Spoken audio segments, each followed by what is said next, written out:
Hello అండి, welcome back to my channel flavoured food. ఈ వీడియోలో పిల్లలకి ఎంతో ఇష్టమైన వెజ్ నూడిల్స్ ఎలా చేయాలో చూద్దామండి. నేను ఇక్కడ మిల్లెట్ నూడిల్స్ వాడుతున్నానండి. మీరు ఇదే ప్రాసెస్లో రెగ్యులర్ నూడిల్స్తో కూడా ఈ రెసిపీ చేయొచ్చు. రెగ్యులర్గా నూడిల్స్ తినే వాళ్ళకి ఈ మిల్లెట్ నూడిల్స్ బెస్ట్ ఆప్షన్ అండి. టేస్ట్లో కూడా డిఫరెన్స్ అనిపించదు. సో డెఫినెట్గా ట్రై చేయండి. ఇంకా మనం ప్రాసెస్లోకి వెళ్ళిపోదాం. ముందుగా స్టవ్ మీద ఒక గిన్నె పెట్టుకొని 800 ml వరకు వాటర్ వేసుకుందాం.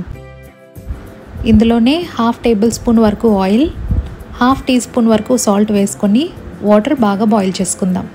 నేను ఇక్కడ స్లర్ప్ ఫార్మ్ మిల్లెట్ నూడిల్స్ వాడుతున్నానండి. మీరు ఏ బ్రాండ్ అయినా తీసుకోవచ్చు. మిల్లెట్ నూడిల్స్ అనే కాదండి, రెగ్యులర్ నూడిల్స్తో కూడా ఇదే ప్రాసెస్లో చేసుకోవచ్చు.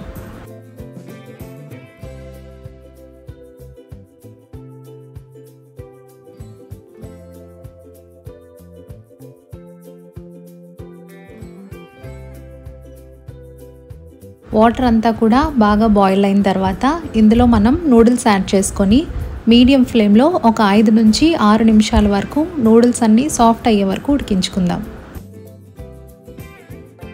మరీ ఎక్కువసేపు బాయిల్ చేయనక్కర్లేదండి. ఒక 5-6 నిమిషాల పాటు బాయిల్ చేసుకుంటే సరిపోతుంది. ఇప్పుడు ఒకసారి మనం చెక్ చేసుకుందామండి. నూడిల్స్ అన్నీ కూడా సాఫ్ట్ అయిపోవాలి. ఈ స్టేజ్లో మనం స్టవ్ ఆఫ్ చేసుకొని వాటర్ అంతా కూడా స్ట్రెయిన్ చేసుకుందాం. ఇలా వాటర్ అంతా కూడా స్ట్రెయిన్ చేసుకున్నాక ఒకసారి నార్మల్ వాటర్ కూడా యాడ్ చేసుకొని నూడిల్స్ అన్నీ కలుపుకుందామండి. ఇలా చేయడం వల్ల నూడిల్స్ ఓవర్ కుక్ అవ్వకుండా ఉంటాయి. ఇప్పుడు స్టవ్ మీద వెడల్పుగా ఉన్న కడాయి పెట్టుకొని ఇందులో 1 టేబుల్ స్పూన్ వరకు ఆయిల్ యాడ్ చేసుకుందాం. ఆయిల్ వేడయ్యాక చిన్న ముక్కలుగా కట్ చేసిన వెల్లుల్లి అలాగే ఒక పచ్చిమిర్చి యాడ్ చేసుకొని ఫ్రై చేసుకుందాం. తర్వాత స్లైసెస్గా కట్ చేసుకున్న హాఫ్ ఉల్లిపాయ అలాగే 1 రెబ్బ వరకు కరివేపాకు యాడ్ చేసుకొని హై ఫ్లేమ్లో ఒక 1/2 నిమిషం పాటు ఫ్రై చేసుకుందాం.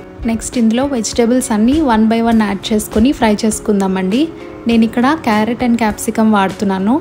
ఇలా ఒక 1/2 కప్ వరకు సన్నగా పొడుగ్గా కట్ చేసుకున్న క్యారెట్ అలాగే క్యాప్సికమ్ యాడ్ చేసుకొని హై ఫ్లేమ్లో ఒక 2 నుంచి 3 నిమిషాల పాటు ఫ్రై చేసుకుందాం.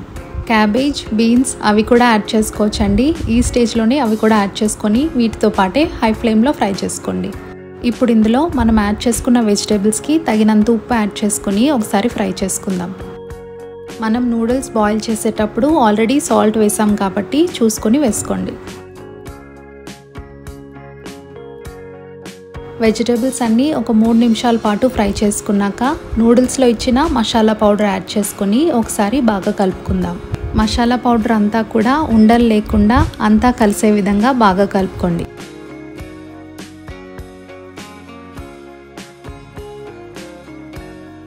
ఇప్పుడు ఇందులో మనం బాయిల్ చేసి పెట్టుకున్న నూడిల్స్ యాడ్ చేసుకొని బాగా మిక్స్ చేసుకుందాం.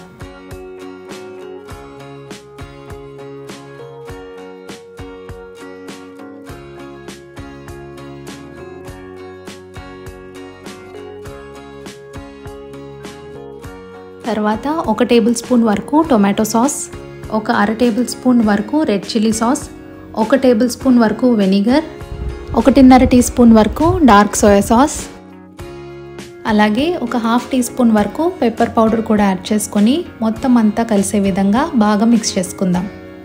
లో ఫ్లేమ్లోకి టర్న్ చేసుకొని సాసెస్ అన్నీ కూడా బాగా మిక్స్ అయిన తర్వాత స్టవ్ ఆఫ్ చేసుకొని సర్వ్ చేసుకుందాం. అంతేనండి, మన simple and healthy noodles ready అయిపోయాయి.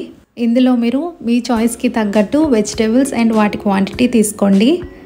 అలాగే ఇందులో ఎగ్ వేసుకొని ఎగ్ నూడిల్స్లా కూడా మోడిఫై చేసుకోవచ్చు. డెఫినెట్గా ఈ రెసిపీ ట్రై చేసి ఎలా వచ్చిందో నాతో షేర్ చేసుకోండి. ఇంకా మరిన్ని సింపుల్ అండ్ టేస్టీ రెసిపీస్ కోసం ఫ్లేవర్డ్ ఫుడ్ ఛానల్ని సబ్స్క్రైబ్ చేసుకోండి.